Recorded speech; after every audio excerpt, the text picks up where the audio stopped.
दोस्तों, आप सभी का मेरे YouTube चैनल पर हार्दिक स्वागत है। आज हम कर रहे हैं सामान्य हिंदी के 50 MCQ। चलो शुरू करते हैं। प्रश्न नंबर 1, किसी सरकारी अधिकारी द्वारा अन्य अधिकारी को व्यक्तिगत स्तर पर लिखे गए पत्र को क्या कहते हैं? ऑप्शन ए कार्यालय आदेश, ऑप्शन बी अर्धशासकीय पत्र, ऑप्शन सी अधिसूचना, ऑप्शन डी परिपत्र।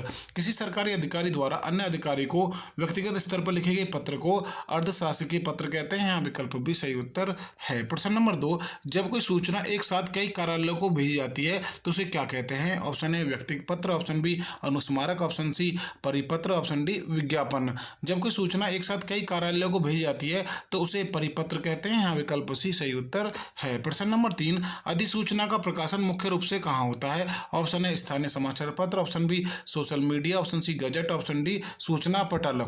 अधिसूचना का प्रकाशन मुख्य रूप से गजट में होता है। यहाँ विकल्प सी सही उत्तर है। प्रश्न नंबर 4, हिंदी वर्णमाला में स्वर वर्णों की कुल संख्या कितनी है? Option A 9, option B 11, option C 13, option D 33। Hindi वर्णमाला में स्वर्ण वर्णों की कुल संख्या 11 है। यहाँ विकल्प भी सही उत्तर है। प्रश्न नंबर 5, क ख घ का उच्चारण स्थान क्या है? ऑप्शन ए तालु, ऑप्शन बी मूर्धा, ऑप्शन सी कंठ, ऑप्शन डी दंत।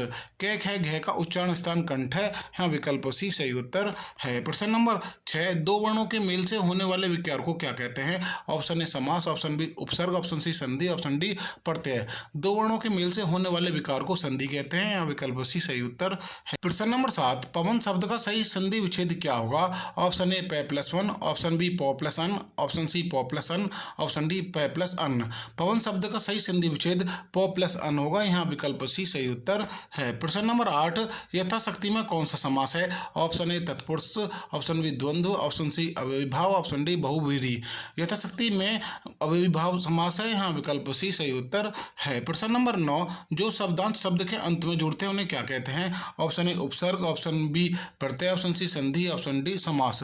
जो शब्दांश शब्द के अंत में जुड़ते हैं उन्हें प्रत्यय कहते हैं। यहाँ विकल्प भी सही उत्तर है। प्रश्न नंबर 10, अत्यधिक शब्द में कौन सा उपसर्ग लगा है? ऑप्शन ए ऑप्शन बी अत, ऑप्शन सी अति, ऑप्शन डी अत्यय। अत्यधिक शब्द में अति उपसर्ग लगा है। यहाँ विकल्प सी सही उत्तर है। प्रश्न नंबर 11, संस्कृत के वे शब्द जो हिंदी में बिना किसी बदलाव के प्रयोग होते हैं। ऑप्शन ए तद्भव, ऑप्शन बी तत्सम, ऑप्शन सी देशज, ऑप्शन डी विदेशी। संस्कृत के वे शब्द जो हिंदी में बिना किसी बदलाव के प्रयोग होते हैं उन्हें तत्सम शब्द कहते हैं। यहाँ विकल्प बी सही उत्तर है। प्रश्न नंबर 12, कपूर शब्द का तत्सम रूप क्या होगा? ऑप्शन ए कर्पूर, ऑप्शन बी कर्पूर, ऑप्शन सी कुपूर, ऑप्शन डी कपर। कपूर शब्द का तत्सम रूप कर्पूर होगा। यहाँ विकल्प ए सही उत्तर है। प्रश्न नंबर 13, खिड़की किस प्रकार का शब्द है? ऑप्शन ए तत्सम, ऑप्शन बी तद्भव, ऑप्शन सी देशज, ऑप्शन डी विदेशी।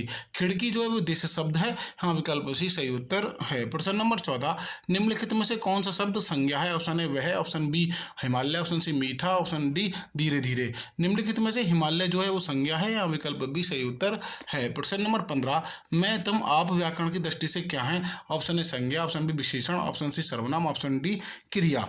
मैं तुम आप जो है ये सर्वनाम है। यहाँ विकल्प सी सही उत्तर है। अब प्रश्न नंबर 16, घोड़ा काला है, इसमें काला शब्द क्या है? ऑप्शन ए सर्वनाम, ऑप्शन बी क्रिया, ऑप्शन सी विशेषण, ऑप्शन डी अव्यय।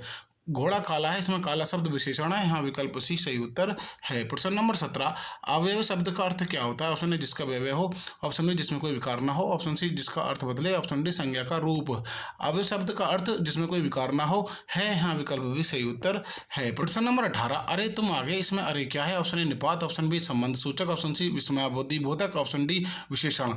अरे तुम आगे, इसमें अरे शब्द है विस्मयादि बोधक है। यहाँ विकल्प सी सही उत्तर है। प्रश्न नंबर 19, आकाश का सही पर्यायवाची शब्द क्या है? ऑप्शन ए जलज, ऑप्शन बी व्योम, ऑप्शन सी अवनी, option D Pavak.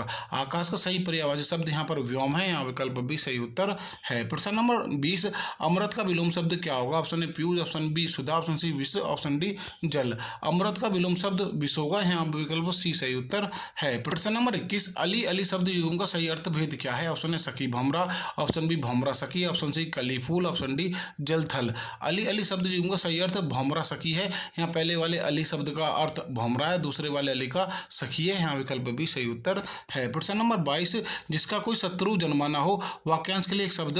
Option A अजय, ऑप्शन बी अजाशत्रु, ऑप्शन सी अल्पज्ञ, ऑप्शन डी कर्तघ्न। जिसका कोई शत्रु न जन्मा हो, वाक्यांश के लिए एक शब्द अजाशत्रु है। यहाँ विकल्प भी सही उत्तर है। प्रश्न नंबर 23, शुद्ध शब्द का चयन कीजिए। ऑप्शन ए आशीर्वाद, ऑप्शन बी आशीर्वाद, ऑप्शन सी आशीर्वाद, ऑप्शन डी आशीर्वाद। शुद्ध शब्द का सही चयन यहाँ पर आशीर्वाद, विकल्प भी सही उत्तर है। अब प्रश्न नंबर 24, 24 राम ने रावण को मारा, इसने कौन सा कारक चिन्ह है? ऑप्शन ए कर्म, ऑप्शन बी कर्ता, ऑप्शन सी करण, ऑप्शन डी संप्रदान। राम ने रावण को मारा, इसमें कर्ता कारक है, यहाँ विकल्प बी सही उत्तर है। प्रश्न नंबर 25 कवि शब्द का स्त्रीलिंग रूप क्या होगा? ऑप्शन ए कवयित्री, ऑप्शन बी कवयित्री, ऑप्शन सी कवयित्री, ऑप्शन डी कवि आनी।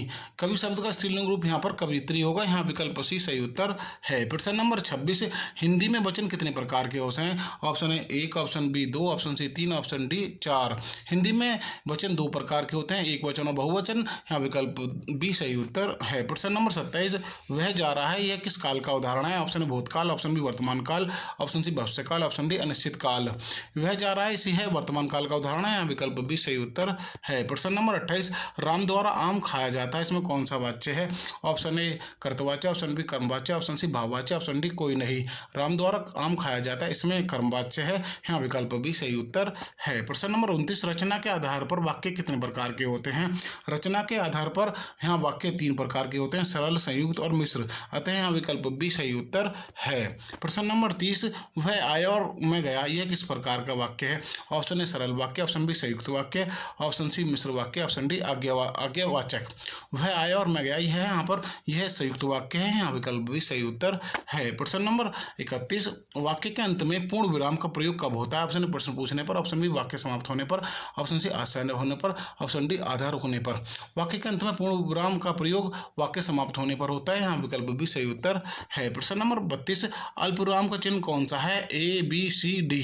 अल्प विराम का यहाँ पर चिन्ह जो है, यहाँ पर विकल्प जो अल्प विराम कॉमा है वो सही उत्तर है, यहाँ विकल्प सी सही उत्तर होगा। प्रश्न नंबर 33 9 2 11 होना मुहावरे का अर्थ क्या है? ऑप्शन ए गिनती करना, ऑप्शन बी भाग जाना, ऑप्शन सी छिप जाना, ऑप्शन डी लड़ाई करना।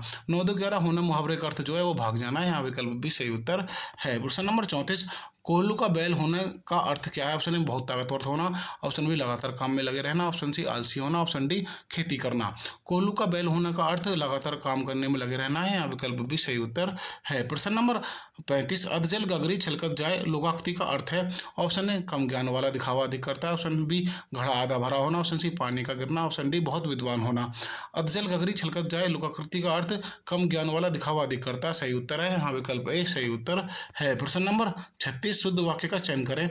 ऑप्शन ए मेरे को जाना है, ऑप्शन बी मुझे जाना है, ऑप्शन सी मैंने जाना है, ऑप्शन डी मुझको जाना है। यहाँ पर शुद्ध वाक्य जो है वो मुझे जाना है, विकल्प भी सही उत्तर है।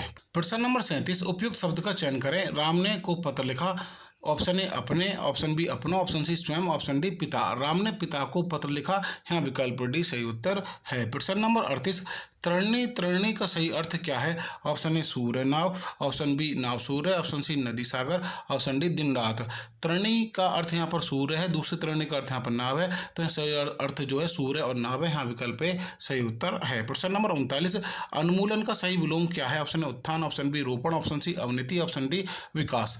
उन्मूलन का सही विलोम रोपण है, यहाँ विकल्प बी सही उत्तर है। प्रश्न नंबर 40 चौराहा में कौन सा समास है? ऑप्शन ए द्वंद्व, ऑप्शन बी द्विगु, ऑप्शन सी कर्मधारय, ऑप्शन डी अवयवी भाव। चौराहा में द्विगु समास है, यहाँ विकल्प भी सही उत्तर है। प्रश्न नंबर 41 अन्वय का सही संधि विच्छेद क्या है? ऑप्शन ए अनु प्लस अय, ऑप्शन बी अन प्लस वय, ऑप्शन सी अनु प्लस आय, ऑप्शन डी अन प्लस अय। अन्वय का सही संधि विच्छेद अनु प्लस अय है, यहाँ विकल्प ए सही उत्तर है। प्रश्न नंबर 42 उज्ज्वल का शुद्ध वर्तनी क्या है? ऑप्शन ए उज्ज्वल, ऑप्शन बी उज्ज्वल, ऑप्शन सी उज्ज्वल, ऑप्शन डी उज्ज्वल। उज्ज्वल की शुद्ध वर्तनी यहाँ पर विकल्प सी उज्ज्वल सही उत्तर है। प्रश्न नंबर 43 परसर्ग किसे कहते हैं? ऑप्शन ए उपसर्ग को, ऑप्शन बी कारक चिन्हों को, ऑप्शन सी प्रत्यय को, ऑप्शन डी अव्यय को। परसर्ग जो कहते हैं कारक चिन्हों को कहते हैं, यहाँ विकल्प भी सही उत्तर है। प्रश्न नंबर 44 पुरुष के आधार पर सर्वनाम कितने भेद होते हैं? Option A 2, option B 3, option C 4, option D 5।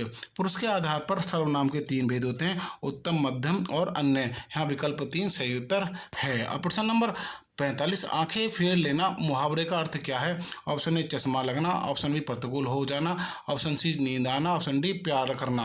आंखें फेर लेना मुहावरे का अर्थ प्रतिकूल हो जाना है, यहाँ विकल्प भी सही उत्तर है। प्रश्न नंबर 46 योजक चिन्ह का प्रयोग कहाँ होता है? ऑप्शन ए शब्दों को जोड़ने, ऑप्शन बी वाक्य खत्म करने, ऑप्शन सी चिल्लाने पर, ऑप्शन डी प्रश्न पूछने पर। योजक चिन्ह का प्रयोग शब्द को जोड़ने के लिए होता है, यहाँ विकल्प ए सही उत्तर है। प्रश्न नंबर 47 अपेक्षा का सही विलोम शब्द है? ऑप्शन ए उपेक्षा, ऑप्शन बी अनुपेक्षा, ऑप्शन सी सापेक्ष, ऑप्शन डी परोक्ष।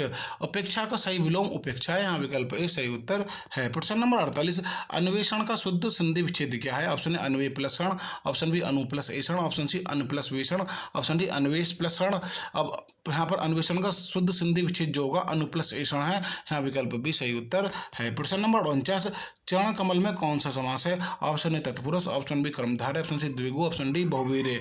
चरण कमल में कर्मधारय समास है, यहाँ विकल्प भी सही उत्तर है। अब अंतिम प्रश्न की ओर, अटारी शब्द का तत्सम रूप क्या होगा? ऑप्शन ए अट्टालिका, ऑप्शन बी अटारिका, ऑप्शन सी अट्टाल, ऑप्शन डी अटारी। अटारी शब्द का तत्सम रूप अट्टालिका है, यहाँ विकल्प ए सही उत्तर है। दोस्तों, यूपी लेखपाल से संबंधित सभी वीडियो को हमारी प्लेलिस्ट में जाकर देख सकते हैं। इस वीडियो को लाइक करें और हमारे चैनल को सब्सक्राइब करें। Thank you so much. जय हिंद, जय भारत।